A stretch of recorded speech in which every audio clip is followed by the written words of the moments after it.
ಇನ್ನು ಈ ದರೋಡೆ ಪ್ರಕರಣಕ್ಕೆ ಸಂಬಂಧಪಟ್ಟಂತೆ ಎಚ್ ಮಹದೇವಪ್ಪ ಅವರು ರಿಯಾಕ್ಟ್ ಮಾಡಿದ್ದಾರೆ. ನೋಡಿ, ದರೋಡೆಯಲ್ಲಿ ಆರೋಪಿಗಳ ಸುಳಿವು ಇನ್ನೂ ಕೂಡ ಸಿಕ್ಕಿಲ್ಲ. ಆರೋಪಿಗಳು ಯಾರು ಅಂತ ಹೇಳಿ ಇನ್ನೂ ಕೂಡ ಗೊತ್ತಿಲ್ಲ. ಗೊತ್ತಾಗಬೇಕು ಅನ್ನುವಂಥ ಒಂದು ಮಾತುಗಳನ್ನ ಬೆಂಗಳೂರಿನಲ್ಲಿ ಎಚ್ ಮಹದೇವಪ್ಪ ಅವರು ಹೇಳಿದ್ದಾರೆ. ಪ್ರಕರಣದ ಬಗ್ಗೆ SP ಜೊತೆ ಮಾಹಿತಿಯನ್ನ ಪಡ್ಕೊಂಡಿದ್ದೀನಿ, ಆದರೆ ಕ್ರೈಮ್ ಹೆಚ್ಚಾಗ್ತಿದೆ ಅಂತ ಹೇಳಿ ಇದರಿಂದ ಹೇಳೋಕ್ಕಾಗಲ್ಲ. ಇದೊಂದು ಘಟನೆಯಿಂದ ಹಿಂಗೆಲ್ಲ ನಾವು ತುಂಬಾ ಜಾಸ್ತಿ ಆಗ್ಬಿಡ್ತಿದೆ ಅಂತ ಹೇಳೋಕ್ಕಾಗಲ್ಲ ಅಂತಾರೆ ಎಚ್ ಮಹದೇವಪ್ಪ ಅವರು. ಹುಣಸೂರಲ್ಲಿ ಆಡಾಗ್ಲೇ ಇದಾಗಿದೆ ಸರ್, ದರೋಡೆ ಆಗಿದೆ. ಏನಾದ್ರು ಆರೋಪಿಗಳು ಸುಳಿವು ಸಿಕ್ಕಿದೆ, ಹೇಗಿದೆ ಸರ್ ತನಿಖೆ? ಅದು ನಿನ್ನೆ ನನಗೆ SP ಅವರು ಫೋನ್ ಮಾಡಿ ಹೇಳಿದ್ದಾರೆ. ಅವರು ಪೊಲೀಸ್ ಅಲರ್ಟ್ ಆಗಿ ಅವರು ಇದ್ರಲ್ಲಿ ಹೋಗಿದ್ದಾರೆ.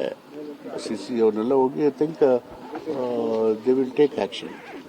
ಹಿಡಿದಿದ್ದಾರೆ, ಅದು ಗೊತ್ತಾಗಿಲ್ಲ ಇನ್ನ. ನನಗೆ ಬ್ರೀಫ್ ಮಾಡಿದ್ದಾರೆ. 4-5 ಜನ ಆಡಾಗಲೇ ಗನ್ ಹಿಡ್ಕೊಂಡು ಮೇನ್ ರೋಡಲ್ಲೇ ಅದು ಬರಾಬರಿ ಮಾಡಿದ್ದಾರೆ. ಮೈಸೂರಲ್ಲಿ ಇತ್ತೀಚೆಗೆ ಕ್ರೈಮ್ ಆಕ್ಟಿವಿಟೀಸ್ಗಳು ಜಾಸ್ತಿ ಆಗ್ತಾ ಇರೋದು ಆರೋಪ. ಕ್ರೈಮ್ ಅಂತ ಹೇಳೋಕ್ಕಾಗೋದಿಲ್ಲ, ಅದು ಆಕ್ಟಿವಿಟಿ ಜಾಸ್ತಿ ಐತೆ ಅಂತ. ಈ ಥರದ ಇದನ್ನ ಆಗೋದಕ್ಕೆ ಅವಕಾಶ ಕೊಡಲ್ಲ. ಈಗ ಹುಣಸೂರಲ್ಲಿ ಆಡಾಗ್ಲೇ ಇದಾಗಿದೆ ಸರ್, ದರೋಡೆ ಆಗಿದೆ. ಏನಾದ್ರು ಆರೋಪಿಗಳು ಸುಳಿವು ಸಿಕ್ಕಿದೆ, ಹೇಗಿದೆ ಸರ್ ತನಿಖೆ? ಅದು ನಿನ್ನೆ ನನಗೆ SP ಅವರು ಫೋನ್ ಮಾಡಿ ಹೇಳಿದ್ದಾರೆ. ಅವರು ಪೊಲೀಸ್